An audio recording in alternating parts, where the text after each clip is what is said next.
వివిధ ప్రాంతాల నుంచి నందిగామ చేసినటువంటి ఏఎస్టీఐ నాయకులకు రథ సారథులకు స్వాగతం సుస్వాగతం అండి. ఈ రోజున చెదల జానకి రామయ్య గారు వారి యొక్క సంతాప సభకు ఇక్కడికి వచ్చేసి వారు చేసినటువంటి మంచి పనుల గురించి మీరు ఇక్కడ చర్చించడం జరిగింది. మీకు అందరికీ హృదయపూర్వక నమస్కారాలండి. చెదల జానకి రామయ్య గారు ఆదివాసీ సంఘం యొక్క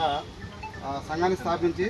ఇక్కడ ఉన్నటువంటి గిరిజనుల అభివృద్ధికి, ముఖ్యంగా ఎస్టీ, ఎరుకుల, యానాది ఆ రెండు వర్గాలకి ఆయన చేసినటువంటి కృషి, చేసిన సేవలు ఎల్లైనటువంటి ఆయన ఇక్కడ ప్రాథమిక పాఠశాలను స్థాపించి దాన్ని రన్ చేస్తూ ఇక్కడటువంటి యువకుల్లో కానీ లేదా బాగా వెనకబడినటువంటి పేద వర్గాల్లో కూడా వారి యొక్క పిల్లల్ని చదువుకోవడానికి, అదేవిధంగా చదువు అంటే వచ్చేటువంటి ఉపయోగాలు, చదువుకుంటే వాళ్ళ జీవితంలో ఏ విధంగా ఎదుగుతారు, వాళ్ళని చదివించుకోవడం వల్ల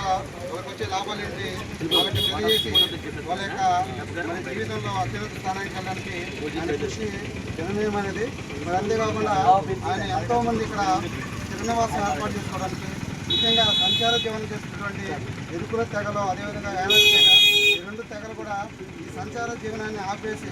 ఒక స్థిర నివాసాన్ని ఏర్పాటు చేసుకొని వాళ్ళ పిల్లల్ని చదివించుకొని వాళ్ళ యొక్క భవిష్యత్తుకి బంగారు బాట వేసుకోవడానికి అవసరమైనటువంటి అన్ని సౌకర్యాలు కల్పించినటువంటి ఈ చెదల జానకి రామయ్య గారు వారు వాళ్ళ యొక్క